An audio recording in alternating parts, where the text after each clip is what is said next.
You're listening to the Canned Fruit podcast with your favorite trio, Danielle, Jess, and Kia. We will have meaningful conversations on what it looks like to have compassion and respect when communicating with others. This show is a safe and brave space to open up, so let's start. Alrighty, welcome back everyone to another episode of Canned Fruit. This is Kia, and with me I have the wonderful Danielle and the wonderful Jessica. Hello. Can't see me, but I'm dancing. So we've been building up a little bit to not what I'll call the conclusion. Well, definitely not, because we definitely have more episodes. Wait a minute.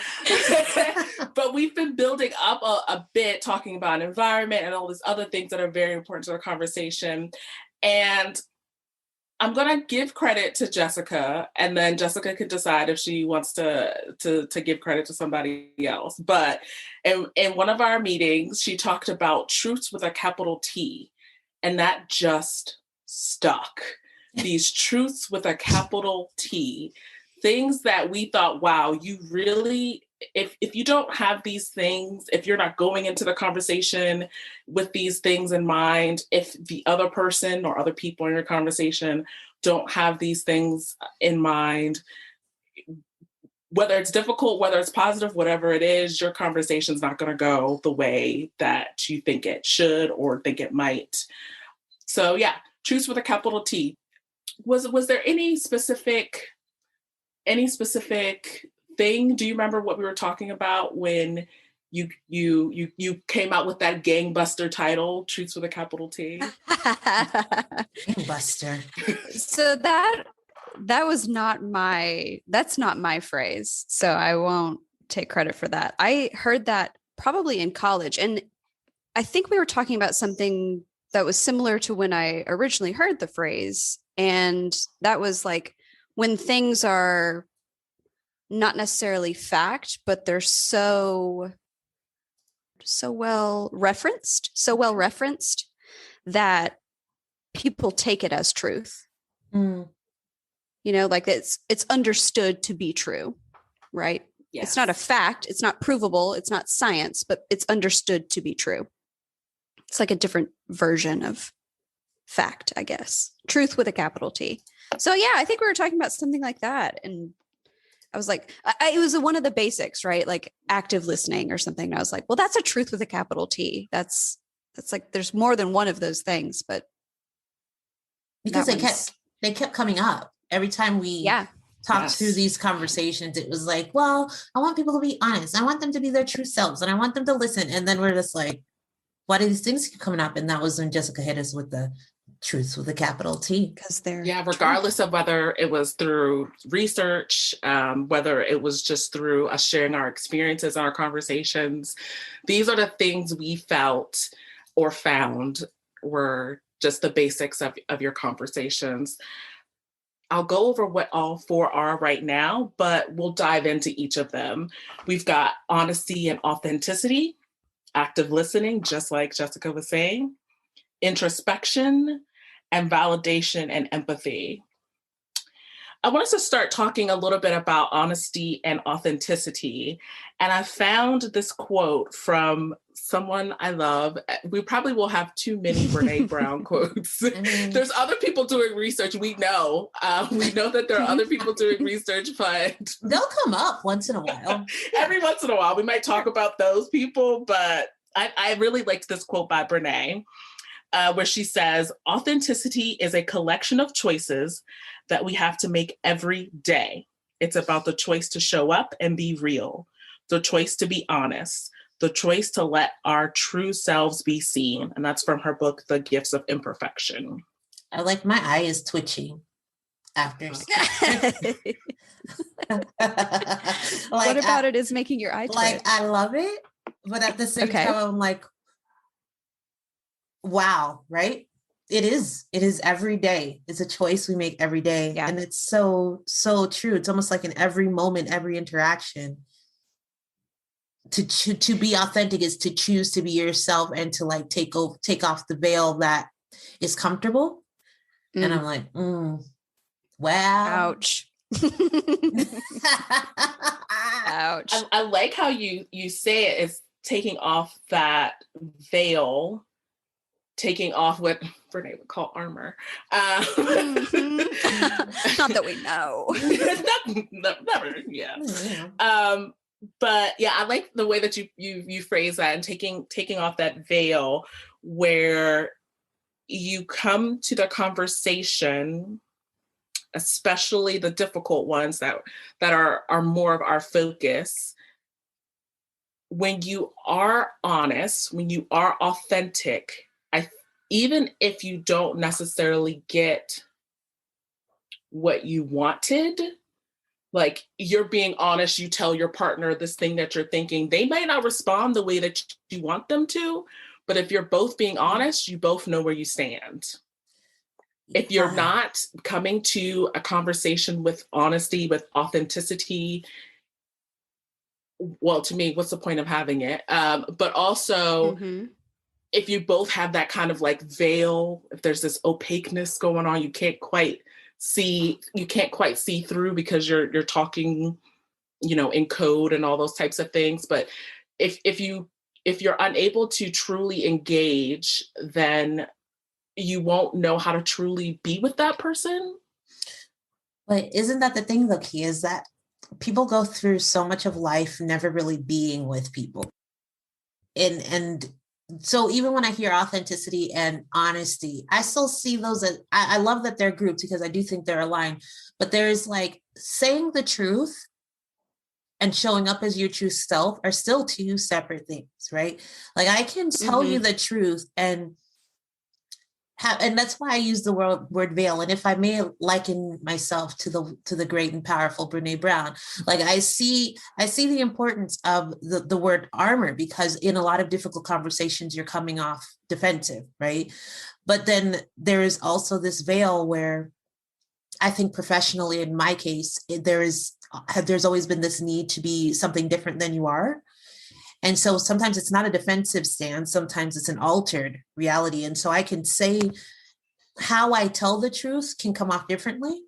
And if I say it from my most authentic self, I guess that's going back to why I agree with you looping these together, is that I can tell you the truth with my veil of, air quotes, professionalism as what I think other people want me to be. But if I show up as Danielle and I say that truth, I find it to be more powerful every time.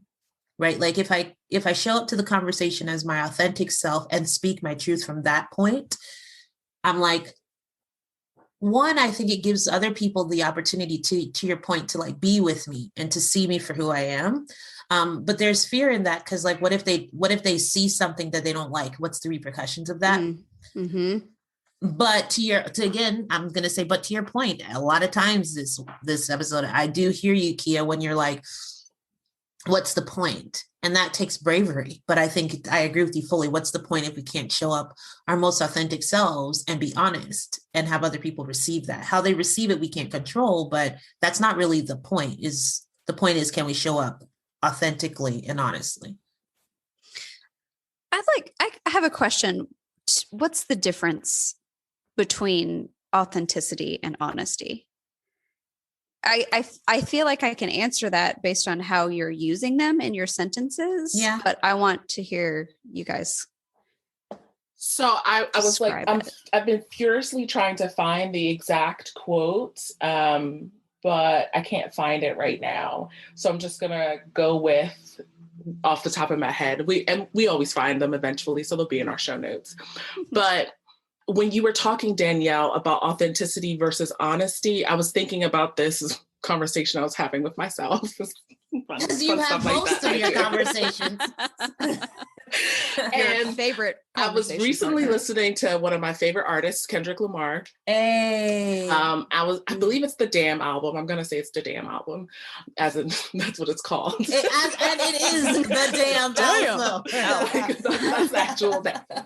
And in it, he kind of does a response to Geraldo Rivera, where Geraldo talks about a quote from another album of Kendrick's, where it's basically something like, Popo want to kill us dead in the street faux show. I can't remember the lyrics now. And I'm kind of saying it like Geraldo for some reason, because that's how it's playing in my head. In fact, I think it might be in the song All Right by Kendrick Lamar. But anyways, and when I hear that quote, I think I hear something different than what Geraldo was hearing. Mm-hmm. So when I hear that quote, I hear Kendrick as his authentic self saying, even when I'm innocent, even when I'm just trying to live my life, when I'm just trying to be free in America, I am treated like a criminal. That's what I hear Kendrick saying. But Geraldo, I believe, is hearing Kendrick say, the police, basically like a F the police, instead of saying, hey, instead of what I hear, which is Kendrick saying, hey, me, people who look like me, people who live like me, people who sound like me, are treated differently than people who don't look like, sound like, or live the places where I live. So I think when we're talking about authenticity versus honesty, Kendrick could have said it plainly like that, like, well, not even plainly is not even the right word, but just said it in a way that might make more people comfortable. But he didn't say it in a way that made people comfortable. He said it in a way that was authentic to him and to his music. That was a lot. No, it was a lot of awesome. That was a very good example. Yeah, it was a lot of awesome because I'm following, you came to that last point and I'm like, that's it. It's that. And again, if I were to liken myself to the great and powerful Kendrick Lamar, do as you please, Danielle. Yes. If I liken myself to great and powerful people, maybe I'll be one day. But I do think that, so I went to Google because I always think it's funny to kind of see what these words mean. And they don't do justice to what you just said, Kia. Like, so the definition there is honest, is free of deceit, which I think is interesting. It's truthful and sincere. And then authentic is of undisputed origin and not a copy, genuine. And so those things are, they're very, Google be coming through sometimes. But I do think that your example is well aligned with these definitions, because the truth is that there is an uprising in the reality that African Americans, and we used to say African American males, but particularly just it's now African Americans are killed at a disproportionate rate, right? And how we say that fact is the authentic angle. And so I do hear you with your example, Kia, because he could have come, that goes back to the veil. He could have presented the truth with this veil of comfort that would have created comfort for other people. And we always talk about what it means to be an adult, right? And do we have to put that veil on to make other people comfortable, or are other people required to be an adult and figure out why they're uncomfortable and whose responsibility is that? So, when I think of authentic, I think of the truth is it a lie?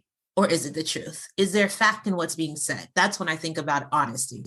When I think about authenticity is, can I say it the way that I need it to be said? And let other people figure out how they feel in reaction to that, and not alter how I say it based on how I think you're going to feel. And that, and Kia, like, that's why your example is so well put, because the facts are there. People can dispute those facts. Yeah. I'm not saying that we can have a whole different conversation about whether or not you believe facts to be true, whatever. But I think there is something to be said about them both hearing, and I don't even know if that's fair, Kendrick Lamar saying something in his authentic voice and someone reacting to that authentic voice, not really to what's being said. This is really sort of like confusing to me in a way, because you would think that by being authentic and being true to yourself and representing your own lived experience,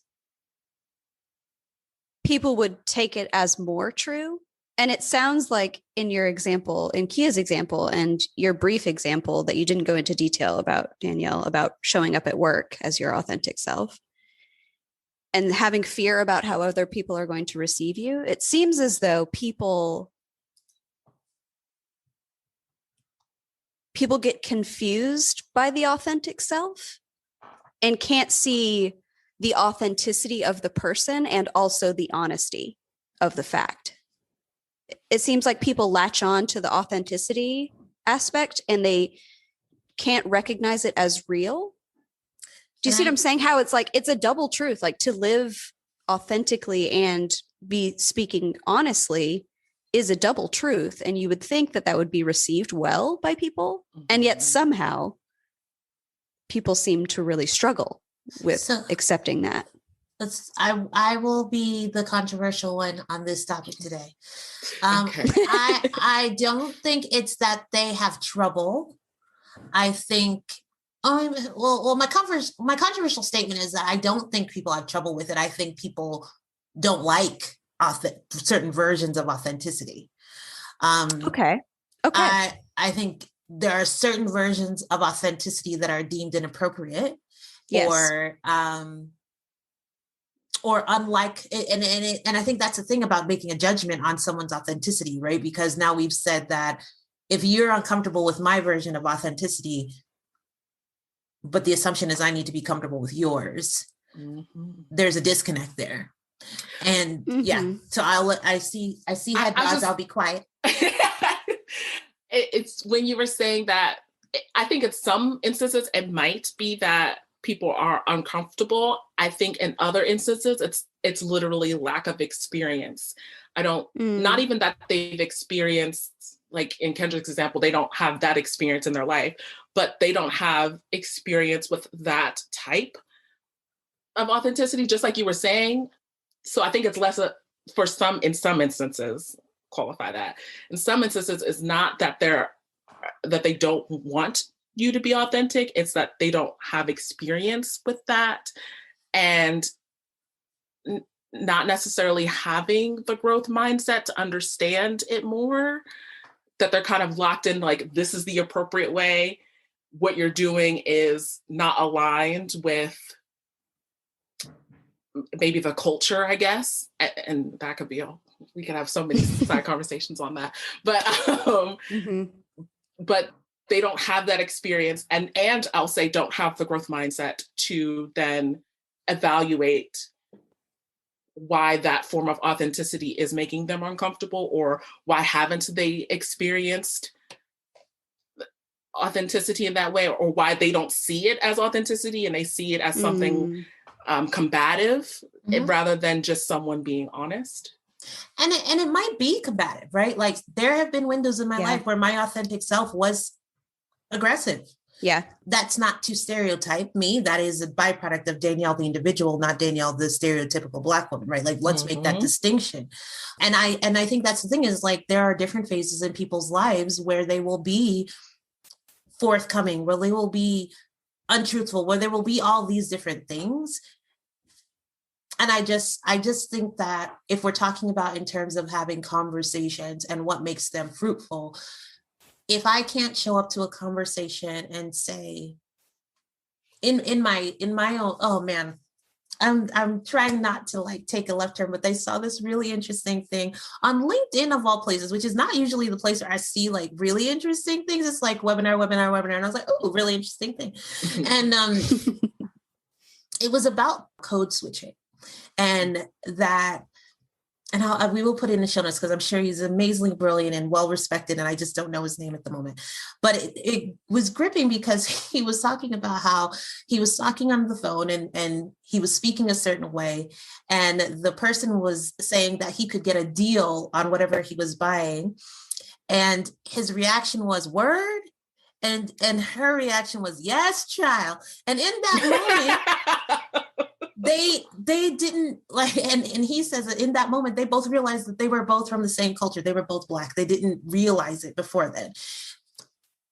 And it is that feeling of, if I'm having a conversation with you, I can't show up and say, just saying that there is so much power in being able to show up into a conversation and be your honest self, be your authentic self, and not have that judged, because there's room, you might find connection with people in a way that you didn't.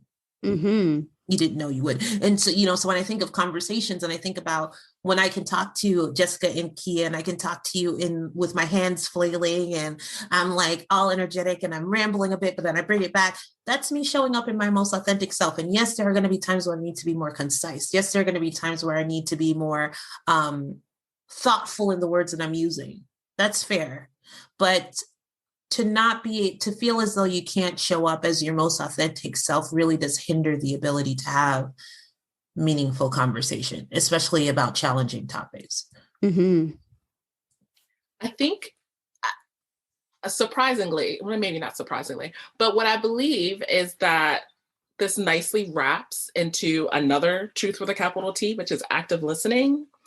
And I was reading an article, which we'll share, and it had 4 points on active listening. Or these 4 things you need to follow these 4 steps in order to be considered actively listening. The first is to offer focused attention, making sure you're listening to whoever you're speaking with, to connect. The second is to interpret the meaning. Whatever that person is saying, you interpret that. But the next step is very important, to acknowledge the speaker's point of view. So while you may interpret the meaning, the meaning of whatever they say, make sure that you're acknowledging the person or the people you're speaking with's truth. And you may not be able to, you might not have the experience to do that. And then comes to step 4, which is confirm your understanding. So you've interpreted the meaning. What does this mean to you? You've acknowledged the experience and or life of who you're speaking with. And that depends on the context. If it's your friend, if it's your coworker, if it's your partner, if it's your child. So whatever you need to acknowledge, and then confirm what you've understood. And so what I see missing in a lot of the examples that we've been talking about is that confirm your understanding. Mm-hmm. You've listened, maybe not necessarily to connect, but you've listened. So you kind of did part 1. You've interpreted the meaning, you know what it means to you. And so you've gone to part 2, but maybe you're not quite acknowledging the speaker's point of view. And I'm not seeing step 4 at all, kind of in our examples, which is confirm your understanding. Go back to the speaker. Is this what you meant? There's just, oh, this is what I think you meant. That's what you meant. And we're done. I can see her. I'm just overwhelmed by how important these steps are, and how little we do it. Again, we do it in today's kind of culture of conversation. When we're thinking about, when we first started this, we were thinking about the conversations around race relations in the U.S. and political extremes, and even this example of Geraldo v. Kendrick, right? Wouldn't conversation, is it that it's more important to share your opinion, or is it more important to share your opinion with this 4th, confirming your understanding, right? Because in that example of Geraldo interpreting what Kendrick Lamar was saying, I wonder if there's no point in which there is interpreting the meaning. That's Geraldo's interpretation of the meaning, but and obviously he's listened to it. But there is not the acknowledgement of the speaker's point of view. And this goes back to what you were saying the first episode, Kia, about humanity, right? And seeing people for their humanity. Exactly. I don't even need to say what I was going to say. Like you're already there. Oh, sorry. I'm not trying to steal the shine. I literally just was like, wow, this is so important, because if you don't see their humanity, how can you understand what they're saying? And then the 4th one, there's no confirmation because there's no conversation. In this example, Geraldo could have reached out. Maybe he did. I don't know. I need to reference it. But I wonder what a conversation would have looked like between the 2 of them about this. And they might not have ended up in the same spot, but I'm just hopeful that there would have been some additional clarity instead of this kind of like positioning of you versus me. I really like the end of that positioning of you versus me, which is where I think we get lost a lot in all of our difficult conversations, that there must be this distinct instead of us against an idea, maybe, or not even us against the idea, but us discussing an idea, us fleshing out points of contention or points of agreement, just really talking to each other. It's my idea, your idea, next idea. Mm-hmm. Like that's it. My idea, your idea, next topic. My idea, your idea, next topic. No, nothing else, nothing happens. Like there is no conversations. Me talking at you, you talking at me. That's it. I think there's like this opportunity to approach conversations in a different way, which is something that we talked about earlier, going into a conversation with a growth mindset. Mm-hmm. And I think that's kind of where we're getting this trip up factor, where if you go in, it's not really about like listening to the other person, but it's about, so to me, this third step, the acknowledging the speaker's point of view, it comes with an alternate step, and that is to acknowledge your own shortcomings in seeing the other person's point of view, right? So when I'm listening to you guys describe it, I'm getting this typical like, oh, there's the person who's arrogant, right? Who doesn't care about the other person's, right? You're not going to go very far in a conversation with that person. Then there's the person who's ignorant. And if that person acknowledges that they're ignorant and also acknowledges that they have the opportunity to grow in that conversation, then you could actually learn something. But you either have to acknowledge that the other person has a different perspective, or that you don't understand what that looks like, that you can't process that yet, and let that other person fill you in on the missing pieces. It's like that step 3 is like incomplete to me. Would it be fair to semi recharacterize what you just said about the 2 sub-steps in that there's like arrogant ignorance and growth ignorance? I guess I can't think of another word for it, but it's right. Yeah. I don't know. Fair. And I think I don't know. And I think I know, which kind of, I don't know and I don't care. Yeah. And I don't care. And then I don't know. I would love to know more. Right. Yes. Because then I think you can actually like go back to the original topic. You're saying, like my idea, your idea. But if it's your idea and okay, I don't understand your idea, then you can actually kind of build from there instead of just being like mine and yours, mine and yours, mine and yours, new topic. I love that building, and it reminds me of our discussion about the journey before. You can go, Danielle. Mm-hmm. No, I'm just curious about, so how is that different than confirming your understanding? Because then is it like the step 3 is actually, maybe it's 5 steps, right? Maybe it's the third is acknowledging the person's speaker's point of view. It's acknowledging your point of view. And then confirming validating, or is confirming what we're saying, where I stand, this is where I stand on this. And so I need, I'm trying to understand how we separate those two. I think to me, it's like a stepwise process, and you can't confirm your understanding if you don't understand. So you have to have step 3 of like, okay, I get your point of view. And then I'm going to repeat to you what I understood and heard from you. That's step 4. Okay. Yeah, that's the confirming. But if you can't do that, if you can't acknowledge the other person's point of view, or if you can't say, I don't understand your point of view because I don't have your lens or your perspective or your knowledge or whatever, I don't know. Why would you feel that way? What about it has led you to this? Then you can't ever get to confirm your understanding. So it's like this like loop because you don't understand. Yeah. So I have 2 other thoughts here. So one, this might loop. Okay. So let me first thought. I'm interested in the fact that the point you're bringing up, Jessica, is a real point of where I think aggression and defensiveness happens in a conversation. This step 3 is it. Like this is the and it's trigger. 3, but it's 3 in terms of like the one that you're adding, because I can acknowledge your point of view, but then when I have to acknowledge my own shortcomings, the defensiveness rises. And I think this, and I just want to just sit in this for a minute to like anybody that's listening to just understand, like, it's not that this is easy. This is not an easy thing. It's just a necessary thing. Mm-hmm. Mm-hmm. And it's only in us having this conversation, I'm realizing, oh, it's not, people don't get upset when they're listening. People don't get upset when they're interpreting what they're hearing. They don't get upset when they're seeing the other person. I mean, they might. But if they're really acknowledging that person's point of view, if I'm really acknowledging someone who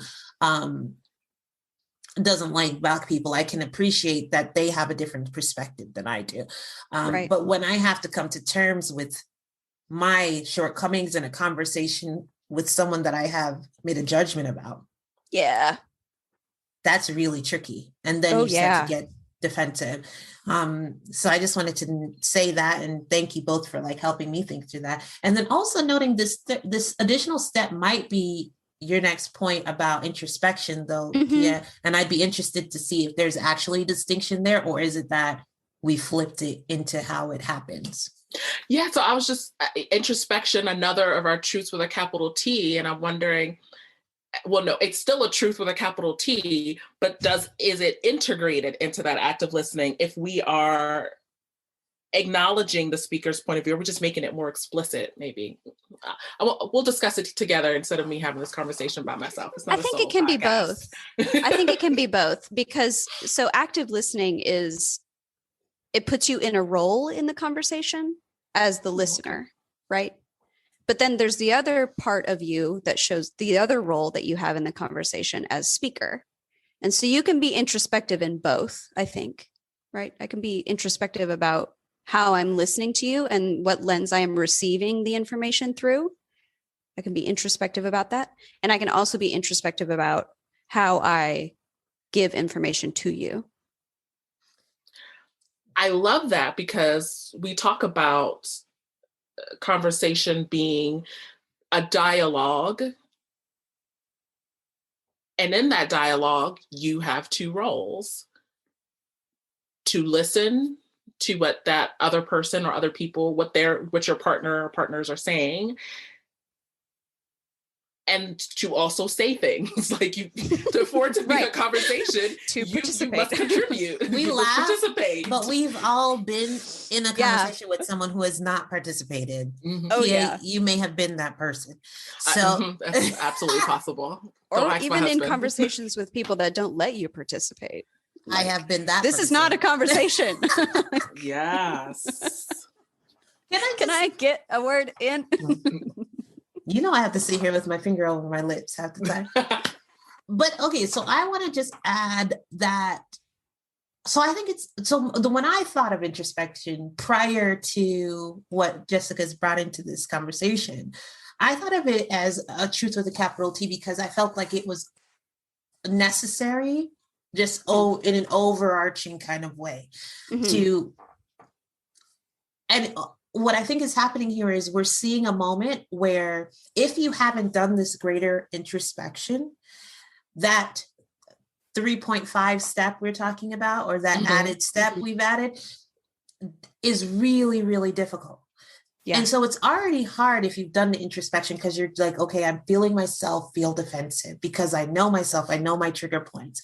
So that's why I think it's like this, definitely a truth with a capital T, but I'm also seeing now like, oh man, it's really important, because if you haven't done that, you're really not going to be able to do it in the midst of a conversation with somebody who is a foe, in lack of a better word, right? Like, it's going to be really hard to say, I hear myself, I feel myself, I see myself becoming defensive because I have to check myself, instead of having checked yourself independently of the conversation. So maybe that's what I'm thinking about. It's like, are you doing the work independently of the live moment when something needs you to have done the work?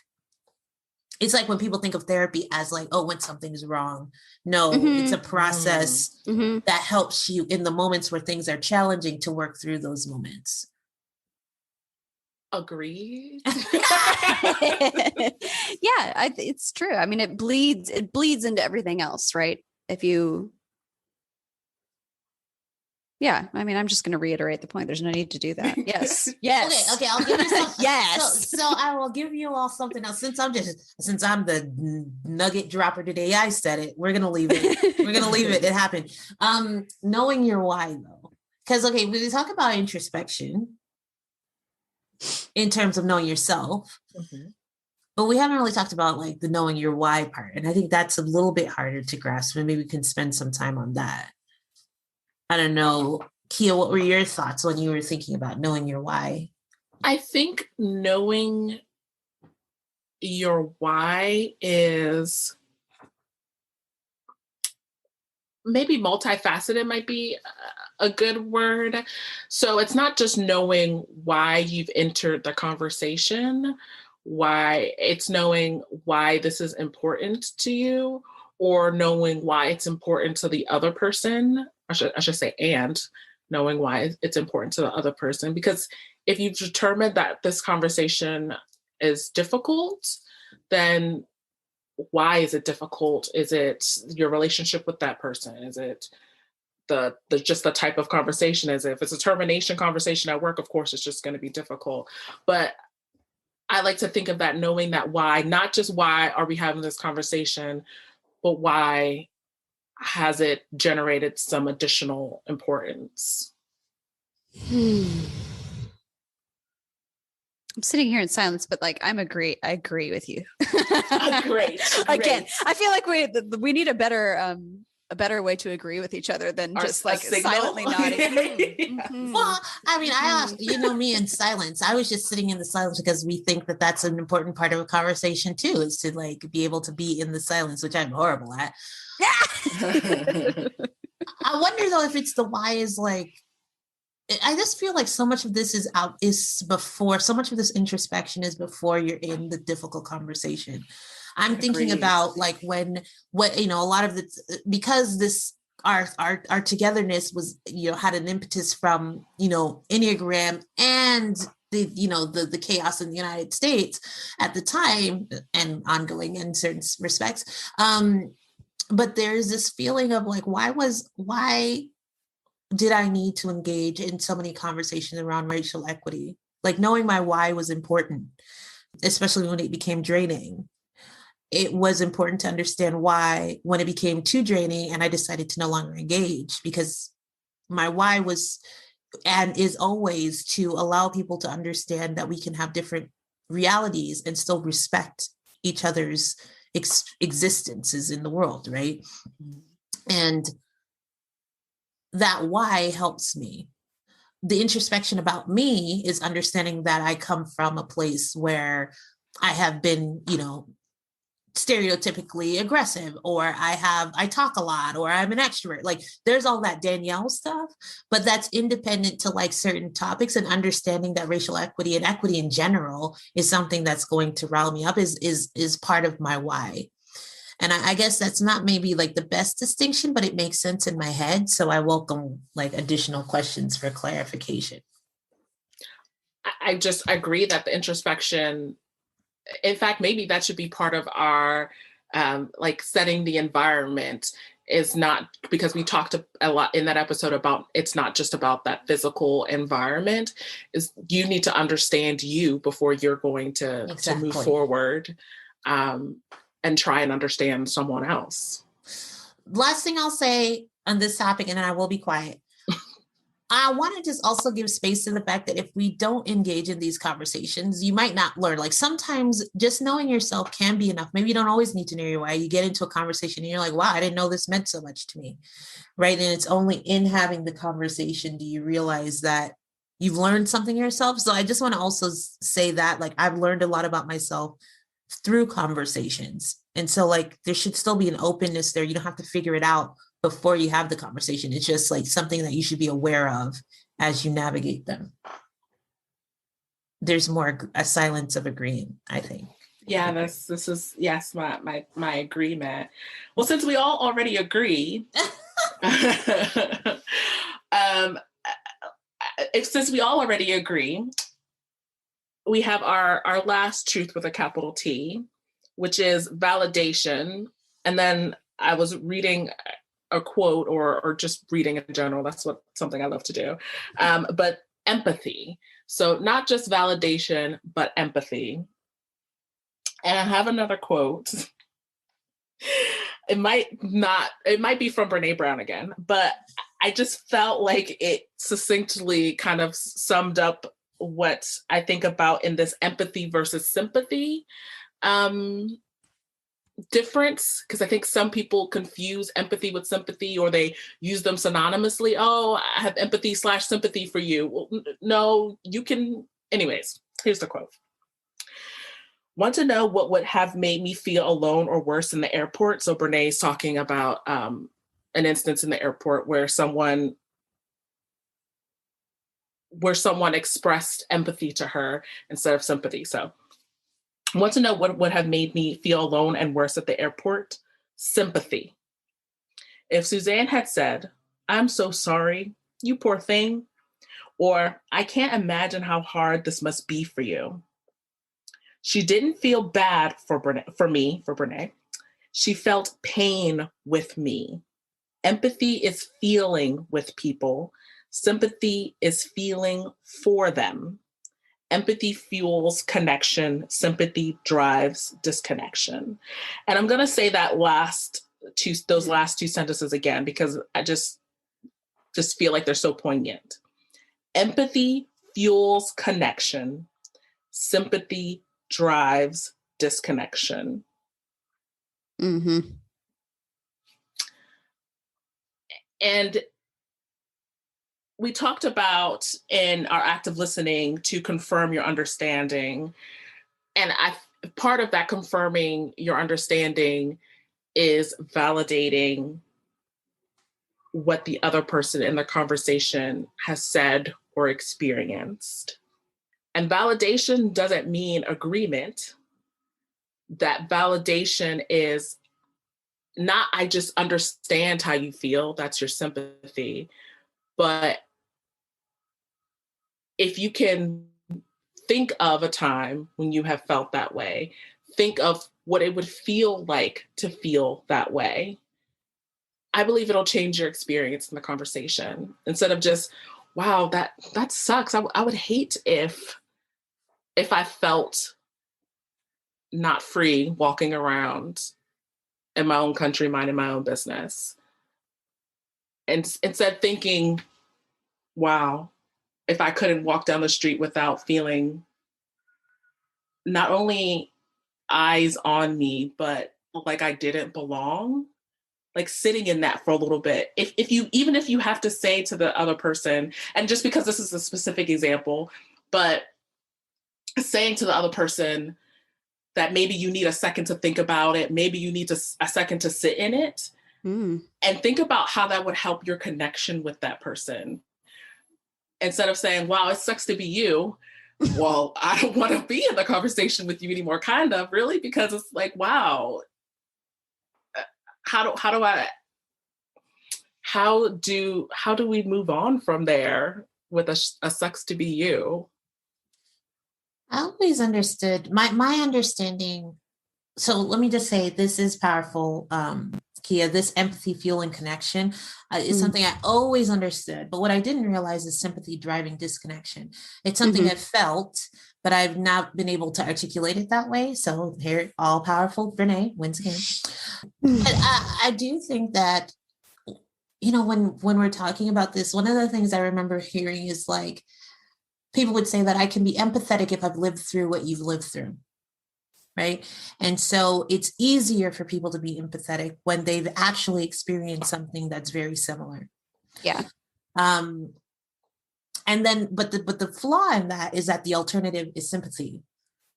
And that's not necessarily the case. You don't have to go down that route. You can still be empathetic. And I think it just takes more work. I think it takes time. It does. People saying, okay, let me think about what this person's saying to me, and let me, in my mind, channel through my life experiences and find one where I felt similarly. And that's how I've navigated empathy, because to be human is to feel. You guys know I believe that to my core. Yes. And I just wonder if it's it doesn't always have to be, I know what it feels like to be watched on the street by the police. But I know what, maybe it's a moment where you felt alone, a moment where you felt like you were the only one.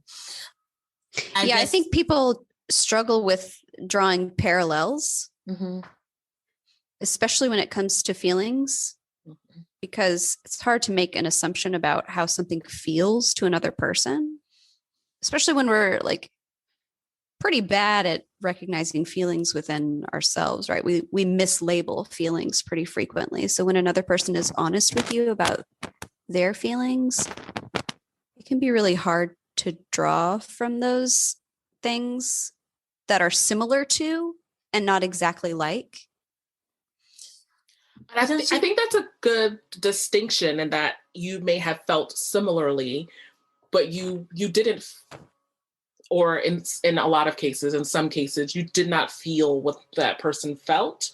But I think in being empathetic, it doesn't mean that you have to say, oh, I know exactly how you feel. I know exactly how it feels to be you, or I know exactly how it feels to be in that situation.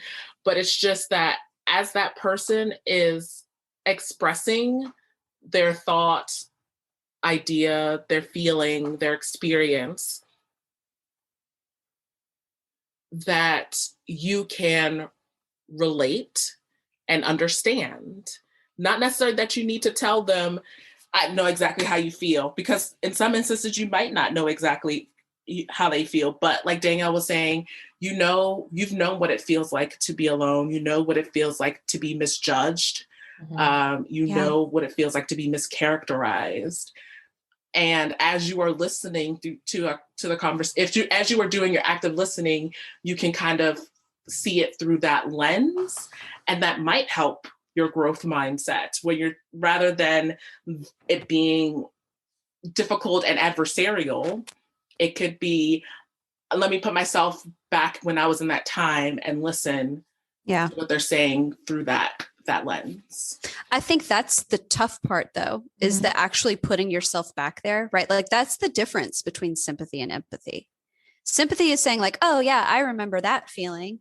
And empathy is saying like, I really remember that feeling. Like I'm taking a moment to really recognize how that feeling felt in my body and realize like, that's what you and your body are going through right now, right this moment.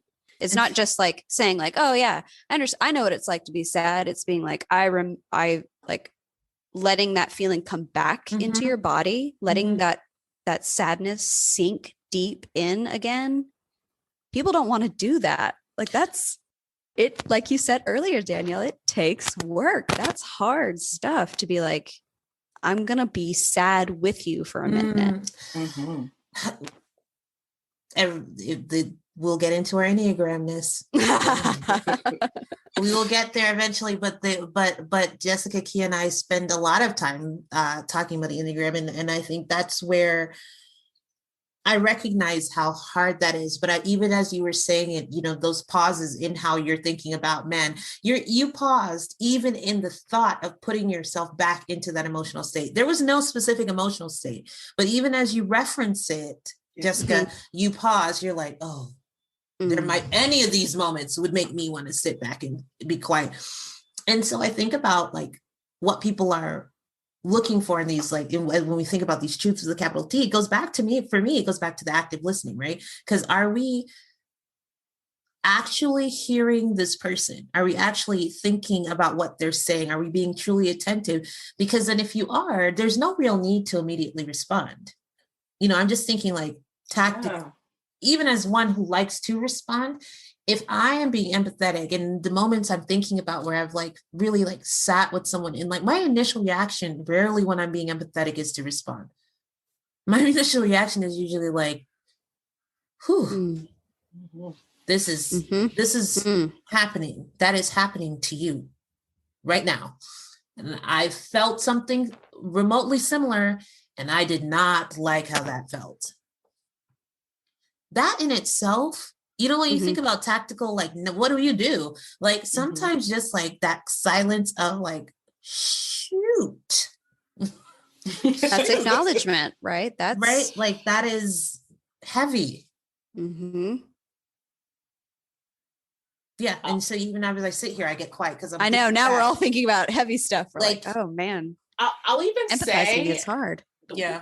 And we say this all the time that, going through these processes, going through this, growing and being a better participant in conversation is something that we're all still working at. And I will say that this last one is definitely something that I have to work at more. So even when we first proposed our Truth with a capital T and there was validation, I was like, yeah, no, I could totally validate. Like, yeah, no, I get what you're saying. And then thinking of it as empathy, I was like, oh no, I'm still working on this, because sympathy I've heard described as more cognitive, and I can do that. I can think about the fact that you are sad. Like that is not difficult for me to do. Or probably not difficult for many people to do, but feeling with you is definitely something that I struggle with. And I know that is something I'm working on, and something I want to be more connected to people, because I find myself feeling disconnected, sometimes on purpose, but not all of the time. And I'm thinking that it's because I think of things so cerebrally. Wow, maybe I should just skip that word. Cognitively, rather than in a feeling way. And my husband is definitely the feeler, and I'm definitely the thinker as far as feelings go, in our house. So I also learned from him. I wish you guys could see us, because as we're like discussing this, there's a lot of different like physical cues that are like Kia's like closing her eyes as she's talking about this. And, like I saw her at one point that feelings exist. I need to just say she said empathy, and her body like retched. Like she was like, like she had to force it out of her. And this is like, it's not just Kia. I'm picking on Kia, but we're all doing that. Like this, like our eyes are wide, our mouths are agape. We're like, man, rubbing our temples. Can I just add to that though, Jessica? Like that is the reason why people have a hard time with difficult conversations, challenging conversations though, because it requires this. And so like, it's not fun. I mean, I think it's kind of fun, but that's also when I'm not the focal point, right? I think conversations are great because I think they really do help. They help work through these things. Like I think back to pre us meeting each other, like there's a lot of things that would have been harder for us then than they are now. And just in terms of like growth and like communication points and understanding ourselves and others. And so it's hard, but then you do it and you start practicing it. And then you realize that it doesn't always have to be that hard. Yeah. Yeah. It gets easier. Right. And even like, to me, like certain versions of empathy are easier. Right. Certain feelings are easier to feel. And so learning that about yourself, being introspective, getting some insight about like what you should force yourself through a little bit more. You should force yourself to go there, to feel those more difficult things so that you're better at empathy. Yeah, you just have to practice. Yes, fellow thinkers of sympathy, just practice. It's practice just practice. Makes perfect. Yeah. I mean, that's all you can do. That's all you can do. And hopefully it becomes easier. And there's nothing wrong with that though, either, right? Like there's nothing wrong with having to practice empathy. Like there's no judgment in that if it doesn't come natural, which I don't think it comes natural to everyone in all situations. It's just, how do you continue to work through it? I, as a learning professional, I would say, yes, absolutely. There's no shame or nothing bad about having to grow and learn anything anything at all. If you're practicing, if you're growing, if you want trying to become a better human, then I'm all down for it. Then you're doing it right. Yeah. Hey. So that was a lot. I feel I love our conversations. I hope that our audience loves our conversations too, because we just even when we have our topics and we're like, oh, yeah, we're going to talk about these things. This is going to happen. That's going to happen. None of that happens. So that you all know, none of that happens. We have like side episodes that need to happen. So if you're just listening and we're actually on season 20, well then great that you started on season 1.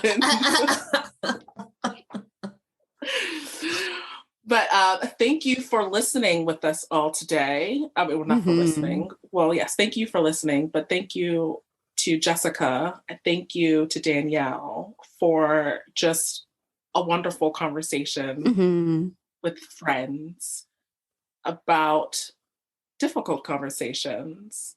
So our truths with a capital T, just as a refresh: honesty and authenticity, active listening, introspection, and validation or empathy. Do we have any final says? Well, I mean, let us know if you have any other truths with capital T that you're like, I can't believe you guys forgot about this. We'd love to. I want to hear that one. We think we're pretty good at this, but man, we might have missed something entirely. Let us know. Yes. Well, until then, stay candid, stay fruitful, open up. That brings us to the end of this Canned Fruit podcast episode. Thank you, listeners, for joining us today. We also want to thank our assistant producer, Brianna Javon from What's Good Productions. If you enjoyed our show, we invite you to connect with us on Instagram at CannedFruitPod and email us at cannedfruitpod@gmail.com. Please rate and review us on Apple Podcasts or anywhere you listen to your favorite podcasts, and be sure to come back next time for another discussion as we continue to have candid and fruitful conversations. Until then, this is Jess, Kia, and Danielle, and don't forget to open up.